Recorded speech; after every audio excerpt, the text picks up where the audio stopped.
there was to be a meeting of the guild, at which he was to present himself with his work. 2 days before, it was finally completed, and placed in the box under his little bed in the mason's quarters where he kept his tools. The next day, when he came in from his work and opened the box to put his tools away, it was gone. He knew with absolute certainty who had done it. "It must be Bartholomew," he muttered. But what could be done? In 36 hours he was to present his work to the guild, and now he had nothing. The rules of the guild could not be altered on this point. He must present his work, or be denied admission until the following year. Bartholomew appeared at dusk, and sat down on his own bed, as though nothing had happened.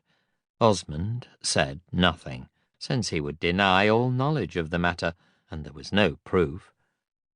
All that night Osmond lay awake. He could only think of Bartholomew. A little before dawn, he decided to kill him. He felt for his chisel.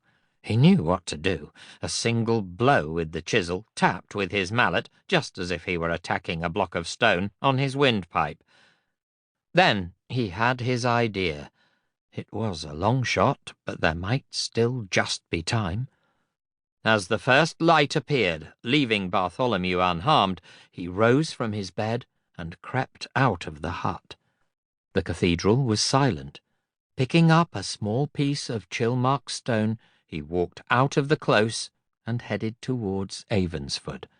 His anger had given him inspiration. The evening of the next day, in the large upper room of the inn, the master mason stared at young Osmond thoughtfully. The boy looked pale.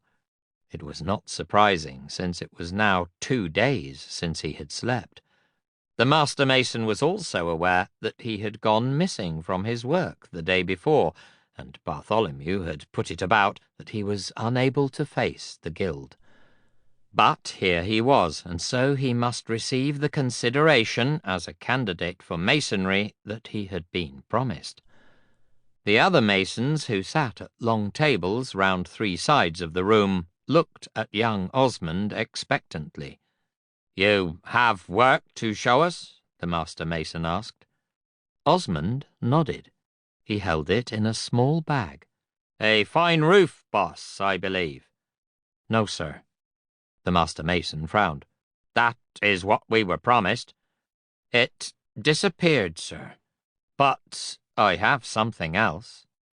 This did not augur well. "Show us your work," he commanded. Osmond drew a small object from his bag. It was a little torso, about 12 inches high, like those that stared out from some of the cathedral's capitals. He stood it on the table and stepped back without a word. And when the master mason inspected it, his eyes opened wide in surprise. It was a figure of Bartholomew. It was Bartholomew to the life, from the mean but stupid look in his long face to the persistent running sore on his neck. He was in the act of running away from something, but his head was thrust forward in an attitude of triumph, as though he were winning a race. His lips were parted in a malicious grin, and in his 2 outstretched hands he held a large round boss, in the centre of which was depicted a tiny rose. Silently, the sculpture was passed around the tables. No word was said about the subject of the carving. The message was clear. "How long did you take to do this work?" the master mason asked him. "A day, sir, and a night," he added truthfully. The master glanced round the table at his colleagues. Several of them were now grinning broadly. As his look fell on each one, he nodded approvingly. "Welcome to our company, Osmond the Mason," the chairman intoned. Para seguir escuchando este audiolibro gratuitamente, haz clic en el enlace de la descripción y podrás escucharlo completo sin coste gracias a la prueba de 30 días de Audible.